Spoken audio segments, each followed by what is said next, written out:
Welcome back, everybody. So many of us trying to reach our ideal weight this year, but is that ideal weight a healthy weight for any of us? Zooming in for 10 minutes to your health this morning. Dr. Lenworth Sterling is here to discuss what is meant by that phrase, healthy weight. Doc, good morning. Morning, Happy sir. New Year to you. Welcome. Morning, how are you doing? Very well, thank you for joining us. Ideal weight, healthy weight, mutually inclusive. What do we mean when we talk about that?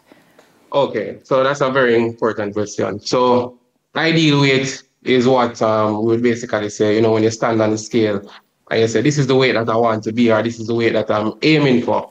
But that's much different from what healthy weight actually is. So your healthy weight compromises of several parameters that we actually use. The first being your body mass index, which is basically a ratio between your height and your weight. For example, somebody who is 6'4", who's 180 pounds, is not the same as somebody who's 5'6" at 180 pounds. So you can't just look at the weight itself. You can't use the BMI by itself. There are other things you have to look at. Your body composition is very important. So the amount of fat versus the amount of muscle and the amount of percentage water in the body. Somebody who's going to the gym and is very athletic may weigh more than somebody who is less athletic, but that doesn't mean that the person who weighs less is more healthy. You also need to look at your waist circumference, very important. For males, you're looking at waist circumference below 40 inches, and for females, a waist circumference below 35 inches. Central obesity is very important. It's actually one of the most predisposing factors for type 2 diabetes, cardiovascular accidents, aka strokes, and also a plethora of different illnesses such as cancer. So those are the parameters that we generally use.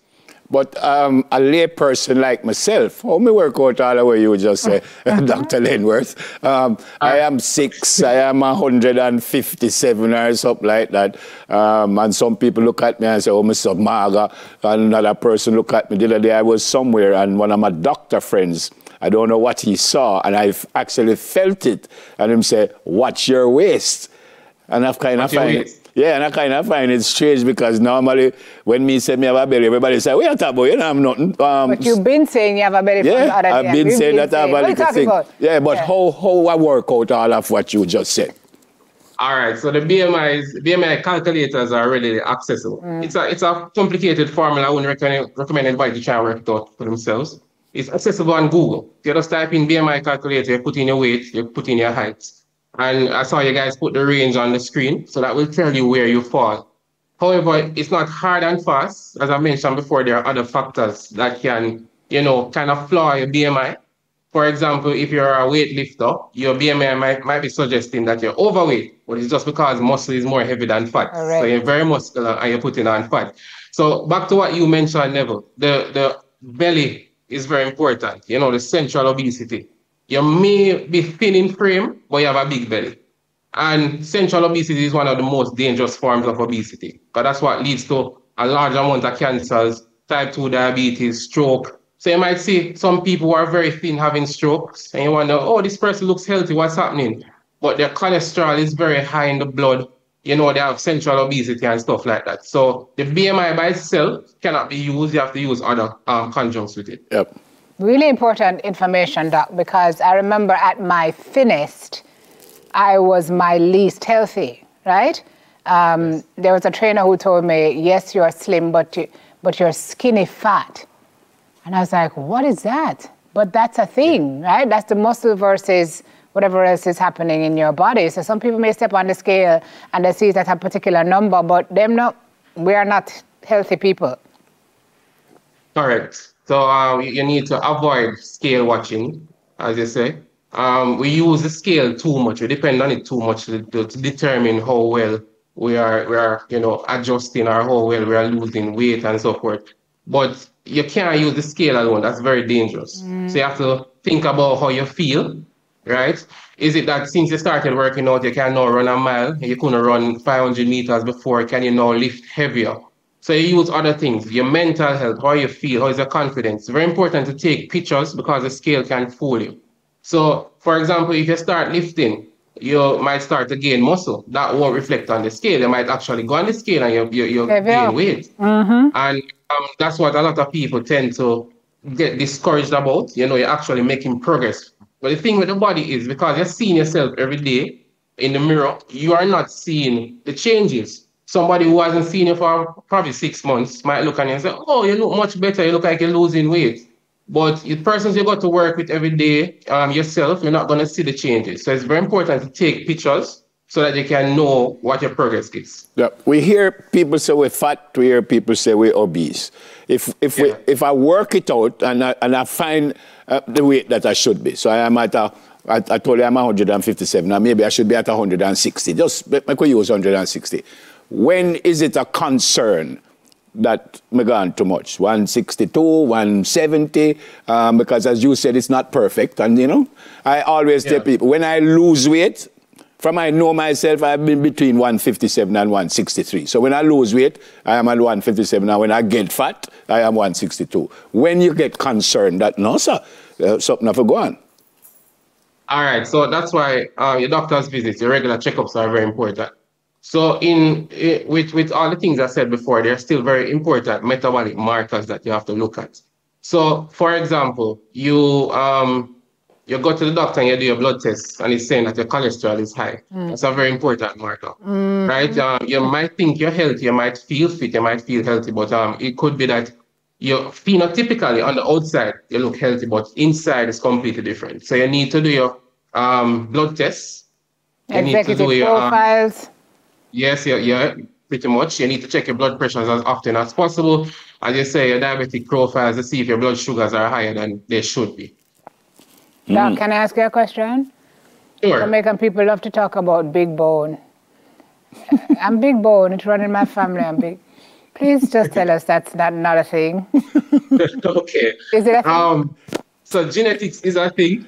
But is big bone in this? So yeah, some people are just genetically predisposed to being heavier, being bigger. You know, you might see parents who are overweight and you see the children and be like, oh, it's because of how they eat in the household. Sometimes it's just genetics. You can be genetically born with a slower metabolism. You can just genetically be predisposed to having more fat to muscle ratio. Right. So that is very important, which is why when you're dieting and when you're exercising, it has to be geared towards the individual and not just an overall, you know, just following an overall trend.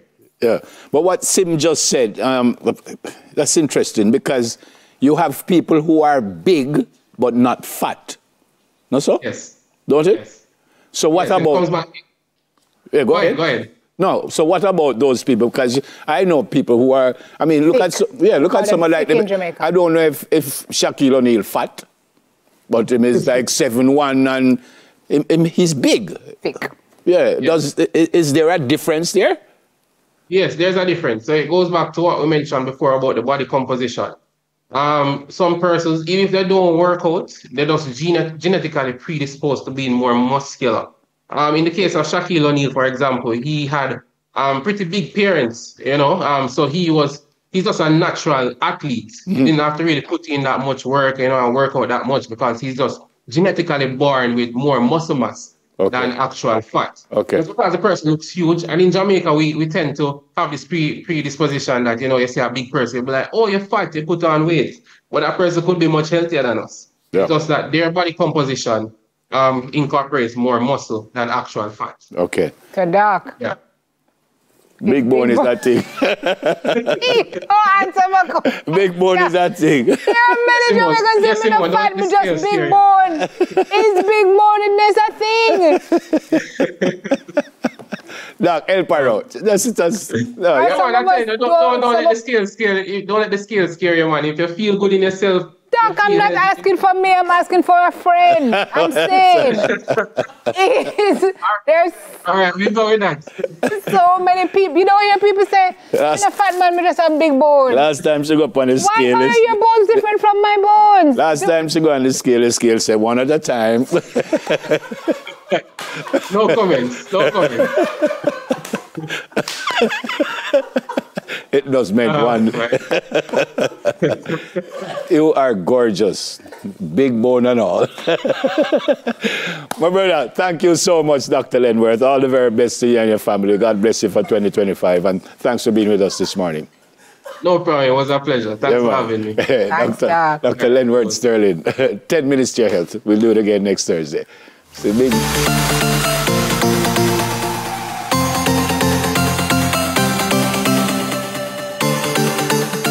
I was going to say, coming up, we take a look at some 2025 planner books, but Big Bone will deal with that one. Soon come.